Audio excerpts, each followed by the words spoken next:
قولولي اعمل ايه، قولولي اروح فين، قولولي مش عارفه اقول ايه. صحيت على الصبح، قعدت ومسكت التليفون وقلت اشوف فيديوهاتي واشوف الدنيا واتفرج، وقاعده في حالي ومبسوطه. النهارده اليوم فيه راحه وعندي اكل من امبارح زي ما انتوا شايفين. لقيت جالي تليفون، خير يا رب، في إيه؟ لقيت بنتي: يا ماما بسرعه بالله عليكي، انا معايا زمايلي وداخلين علينا وقالوا احنا عايزين نتغدى عندك يا نوره. طب ما انا عندي اكل من امبارح. لا يا ماما مش هينفع. قمت بسرعه بصيت على العصافير، لقيت العصافير عندها اكل والدنيا كويسه جدا. قلت الحمد لله ان انتوا الحاجه الوحيده اللي ريحتوني. يعني انا جيت قبلها بيوم حطيت لهم اكل، قلت اليوم ده انا عايزه اقعد مع نفسي وادور على نفسي. تعالوا بقى شوفوا انا عملت ايه وجبت ايه من الفريزر. شايفين الكياس السودا دي؟ طب فيها ايه الكياس دي يا ميسة؟ تعالوا نشوف مع بعض الكياس دي فيها ايه، وعايزه حد يقول لي ويكتب لي في التعليق اعمل ايه. مفيش اجازه؟ ده انا لو انا شغاله عندهم هيدوني يوم اجازه، يومين، ثلاثه. تعالوا الاول نشوف الكياس دي فيها ايه. قلت يا عيني على حظك يا ميسة وعلى اليوم اللي انت فرحتي فيه. ايه ده يا ميسة؟ طب ايه ده يا ميسة؟ تعالوا برضو نشوف ده ايه. طبعا الأكياس دي كان جوزي جايبها وبعتها وحاططها في الفريزر. دايما جوزي الله ما يحرمني منه بيجيبش غير الحلو دايما. جيت قلت لا، لما اطلعهم عشان خاطر البنات اللي جايين، مادام الاكل اللي عندي مش عاجب نوره وتقول لي مش عايزه الاكل البايت، اعمل لنا حاجه كده يا ماما سريعه. طلعت الطحال وطلعت الفشه وطلعت الحلويات بتاعتنا. طبعا دي الحلويات التقطيع اللي احنا بنطلع بره بنجيب منها السندوتش بالشوق الفلاني. اول ما كلمتني قالت لي يا ماما طب اخدهم بره ونجيب سندوتشات. قولي لها ليه؟ قلت لها ليه تجيبي سندوتشات؟ عندنا حلويات في الفريزر هطلعها واعملها بسرعه. هنا طبعا سخنت الميه وحطيتهم، غسلتهم ونزلت بيهم هنا عشان خاطر يستووا معايا ويتظبطوا، واقطعهم بعد ما يطلعوا. ونزلت طبعا ببصله وطماطمايه وبكل حاجه في الشوربه. زي ما قلت لكم دي طبعا شوربه مش بتتشرب، دي ميه السليق بتاعه الحلويات والتقطيع بتاعتنا. في بلاد تانية ليها اسامي تاني كتير بس والله بصراحه انا معرفهاش. المهم زي ما قلت لكم نزلت ببصله وبكل حاجه فيها. تعالوا بقى نرجع لموضوعنا. انا عايزه اعرف، انا كل يوم شغل شغل ومطبخ مطبخ، مفيش يوم اجازه ليا؟ مش يدوني يوم اجازه؟ طب اعمل ايه؟ على طول جوزي يتصل في ضيوف جايين يا ميسة، وعلى طول بناتي يتصلوا في ناس جايه يا ميسة، وعلى طول ولادي يتصلوا في ناس جايه. طب امتى اليوم الاجازه؟ مش ياخدوني يوم يفسحوني؟ هنا بقى التوابل، كل التوابل اللي هستعملها في الاكله الجميله دي في الحلويات بتاعتنا. وبصراحه حلويات حلويات كانت جميله وكانت تحفه. الحمد لله في اليوم ده كنت عملت كل شغلي قبلها بيوم، وقلت اليوم ده بقى هصحى الصبح هعمل كوباية قهوة كده حلوة محترمة، وهقعد رايقة كده وامسك التليفون واشوف الشغل واشوف الدنيا وصلنا فيها لايه. ده حتى العصافير حطيت لها اكلها قبلها بيوم. اجت نورة بنتي زي ما قلت لكم بالتليفون، وطبعا جوزي كان جايب الحاجات دي وحاططها في الفريزر. جيت قلت لا انا هطلع بيها بدل ما اروح اشتري سندوتشات بالشوق الفلاني. بتقول لي يا ماما تبعتي هاتي دليفري. دليفري ايه يا بنتي؟ دليفري ايه في الزمن اللي انت فيه ده؟ اول ما اتكلمت قالت هاتي لي تقطيع دليفري وهاتي لي سندوتشات دليفري لينا. قلت لا، طب انا بدل ما ابعت اجيب السندوتش بالشيء الفلاني ومش هيكفوكوا مش تشبعوا، افتكرت الحلويات. تعالوا بقى شوفوا الكيس الاسود ده يا ترى فيه ايه يا ميسة. لسه هنشوف فيه ايه. وطلعت الكيس الاسود ده الاول، سلقت الحاجه زي ما انتم شايفين كده، الطحال والفشه وكل المستلزمات بتاعه الحلويات. وجيت هنا طلعنا دي ايه دي يا ميسة؟ دي طبعا الكبده. ينفع الحلويات والتقطيع تتعمل من غير كبده؟ هنا كان في كيلو كبده، رحت مطلعاهم قطعاه زي ما انتم شايفين كده على السريع. كنت طبعا عاملاها شرايح لاي ظرف ممكن في اي وقت بحتاجهم بروح مطلعاهم. قطعتهم رفيع لان بحبهم رفيع كده في السندوتشات. لا انتوا هتتفاجئوا المفاجأة التانية. ايه هي المفاجأة؟ فاكرين الفيديو اللي فات لما قلت لكم فيه مفاجأة عندي؟ برضو الفيديو ده مش هقوله لكم، لسه في فيديو تاني هحكي لكم عن المفاجأة واحكي لكم عن المشوار اللي انا روحته بالتوك توك انا وولادي الصغيرين. لان في ناس كتير كتبوا لي وبعتوا لي على الخاص: بالله عليكي رحتي فين يا ميسة؟ طب المشوار كان فين وايه هي المفاجأة؟ قلت لهم لسه في مفاجآت حلوة كتير هتشوفوها معانا في الفيديوهات. زي ما انتوا شايفين الكبده كده خلصت وبقت زي الفل وزي العسل. وقلت لكم بقى الاضاءه عندي بصراحه مش مظبوطه. المهم الطحال شايفين الطحال طالع زي العسل. انا كنت مدخلاه وحاطاه في الحله، طحال محترم.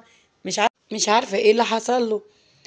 المهم الحاجه اتسلقت سلقه حلوه جدا وبقت كويسه جدا واستوت تسويه كويسه جدا. وطلعتها وقلت بس يا رب بنتي تتاخر هي وزمايلها شويه لغايه ما اخلص اللي في ايدي. هيجي بقى الدنات تقول يلا يا ماما ويلا يا ماما. المهم قطعت الطحال نصين وحطيته كده عشان اقدر اقطع في الصينيه. قطعت بقيت كل الحلويات طلعتها. طبعا قبلها انا كنت مقطعه معاكم الكبده زي ما انتم شايفين. والفشه ما شاء الله عليها اللهم صل على النبي. قلت لكم دايما جوزي ما يجيبليش غير الحلو كله، الله يعطيه الصحه والعافيه. قطعت الفشه ما شاء الله عليها، كانت كميه كبيره وانتوا لسه هتشوفوا الكميه دي عملت ايه والصاج كان قد ايه. بصراحه انا كنت مستعجله قوي، قلت عشان خاطر بنتي قبل ما تيجي. المهم وقعدت اقطع في الفشه زي ما انتوا شايفين كده ما شاء الله. زي ما انتوا شايفين وانا بقطع خدت سوا حلو. هتستوي معايا بسرعه مش هتاخد وقت. وقطعت كل الحلويات في الصينيه زي ما انتوا شايفينها. اللهم صل على النبي، الله اكبر ما شاء الله على الكميه. وقطعت هنا حبه الدهنه الحلوين دول اللي هنشتغل بيهم.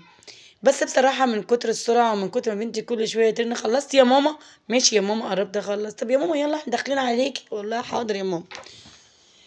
طبعا اتلخبطت وفي حاجه حصلت معايا هقول لكم لسه عليها. وقطعت الفلفل وقطعت البصل الصغير الجميل اللي انتوا شايفينه ده. طبعا الكبده زي ما انتوا شايفين انا بسيبها تصفي اي دم فيها واي حاجه، لكن ما ينفعش اغسلها خالص لان الكبده دي جايه من الجزار على طول. هي بتتشوح وبتعمل كل حاجه مع نفسها. المهم هنا نزلنا بالكبده في الزيت والسمنه اللي احنا حطيناهم. صوت الكبده وهو نازل في الزيت والسمنه كان جميل وتحفه، بس صوت ولادي كان مغطى عليه. كان نفسي انزل لكم صوتها وهي بتتشوح كده في السمنه والزيت، بس اعمل ايه في ولادي الصغيرين؟ عماله اقول لهم بس مفيش بس. المهم طبعا انا بنزل بيها اول حاجه قبل اي حاجه. انتوا عارفين دايما ليه؟ عشان لو في دم او في اي حاجه فيها تبقى نظيفه وتبقى زي العسل، وتبقى احلى من اي حد بيعمل حلويات وتقطيع بره وسندوتشات باسعار مش عارفه اقول لكم عليها، بقينا نسمعها بنستغربها. طبعا ريحتها كانت جميله من غير اي حاجه لسه حطيتها فيه. وقعدت اقلب فيها كتير. ليه يا ميسه بتقلبيها كده؟ عشان تطلع من بعض. وهنا جبت لكم صينيه الحلويات اللي احنا قطعناها، كانت كل حاجه فيها مستويه، كانت على نزولها بس.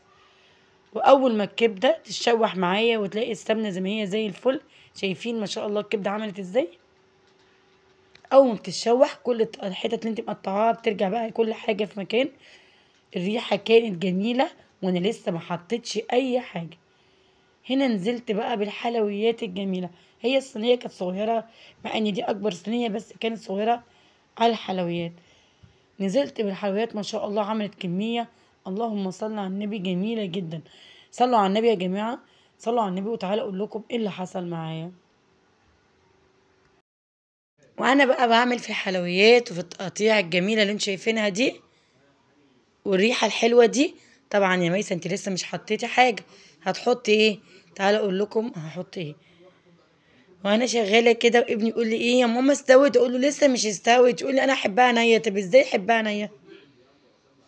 المهم خلصتها زي ما انتم شايفين ما شاء الله اللهم صل على النبي. اللهم صل على النبي، صلوا على النبي يا جماعه، الله اكبر. كميه جميله جدا جدا جدا وتكفي عيله بحالها ما شاء الله عليها. وجيت قلت بقى ناقصك حاجه يا ميسه انت مش عملتيها. ايه هي اللي انت مش عملتيه؟ طبعا هو الثوم والبصل. جيت اول حاجه قلت هنزل بالفلفل. الفلفل الملون اللي شكله جميل وزي العسل ده وبينزل على الحاجة يغير منها 100 مرة. ورحت نازلة بالفلفل على الحلويات والتقطيع الجميلة دي زي ما انتوا شايفينها كده، التقطيع الملونة دي. والله العظيم بدأت بقى انزل بالثوم، مش قادرة اوصف لكم الريحة يا جمالها يا جمالها. يا حلويات يا حلويات، فعلا دي الحلويات على اصولها. سندوتش ايه اللي بنتي بتقولي عليه؟ سندوتشين ايه دي؟ روحي يا ماما بعتي اطلبي لي دليفري. دليفري ايه؟ عيب لما امك تكون شيف وتطلبي دليفري. لازم اعمل احلى اكل واحلى حلويات في المطبخ عندي. شايفين ده؟ اكلي بص الحلويات دي تكفي فرح، احسن من السندوتشين اللي كل واحد فيه حته جرجير وحته تقطيع في النص وما تعرفيش تاكلي منه. التوم وروايح التوم وجمالها. نزلت بالبصل. ليه اتأخرتي في البصل يا ميسة؟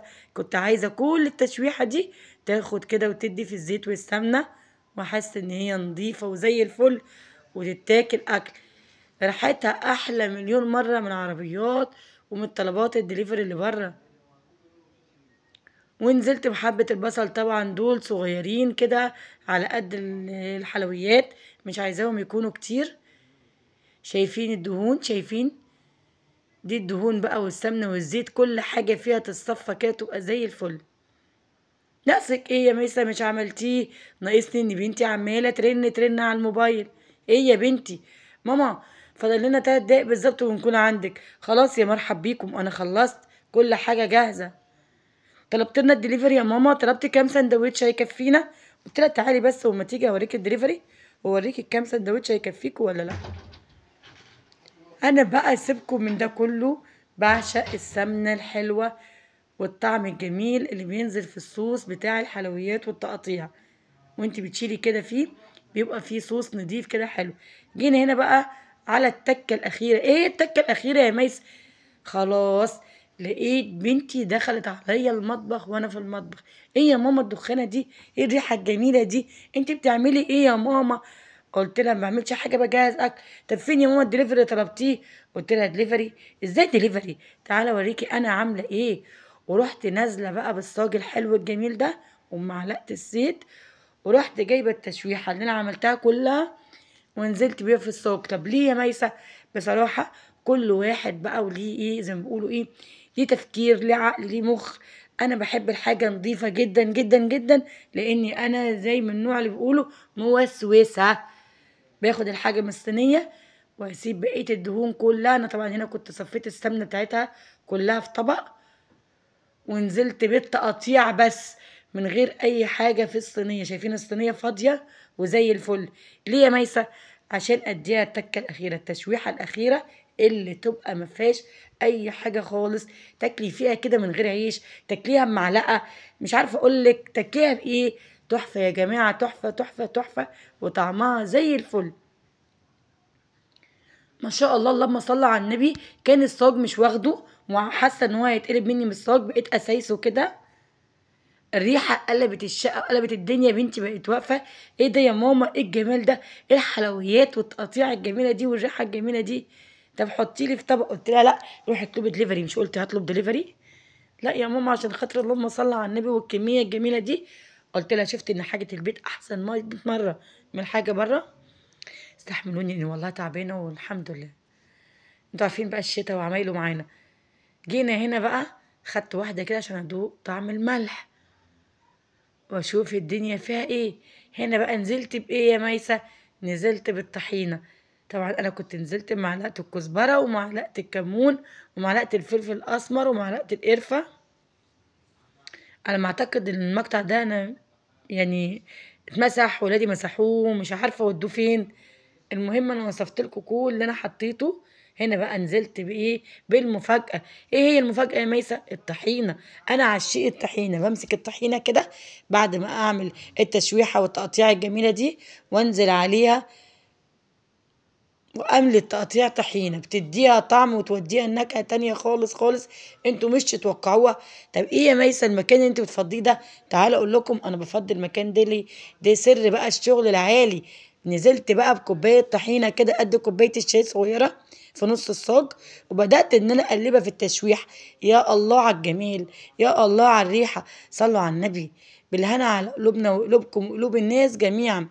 صدقوني جربوا الطريقة دي هتعجبكم جدا جدا وهتوفروا فلوس كتير. ولو عندك لو عندك ضيوف او عندك زايرين جايين ليكي مش هتحتاجي اي حاجة من بره. وجبت بقى طبق المخلل الجميل اللي زي العسل اللي انا مخللاه ده، وطبق الطحينة الحلو ده والعيش وعالصاج. لا احنا ما نقلبش في صواني، احنا هناكل عالصاج، هيبقى الطعم والاكل حكاية. طبعا بنتي خلاص حضرت لها كل حاجة، واقفة مبسوطة جدا وزمايلها مبسوطين جدا ومستنيين الصينية. بس حبيت اوريلكم بقى الحلويات اللي ميسة عاملاها والتقطيع طعمها وريحتها عاملة ازاي. وهنزل بقى بمعلقة الطحينة الجميلة دي. طبعا بنتي مستعجلاني، يلا يا ماما يلا يا ماما احنا هنموت من الجوع. قلت لها حاسبيني على الدليفري، انت كنت هتشتري من بره. قلبت عليا وقالت لي يا ماما انت ماما. قلت لها مامة مين وبتاع مين، ما انت كده كده كنت هتشتري دليفري. الطعم حكايه جميل. هنا بقى قلت اما الحق كده طبق كده احط فيه المخلل بتاعي ومعلقتين ليا، يعني ينفع اقف الوقفه دي كلها وما اكلش. راحت شاده الصاج وماشيه. لو وصلتوا معايا لاخر الفيديو اوعى تنسوا اللايك والشير، ويا ريت يا جماعه يا ريت تشيروا الفيديو على قد ما تقدروا.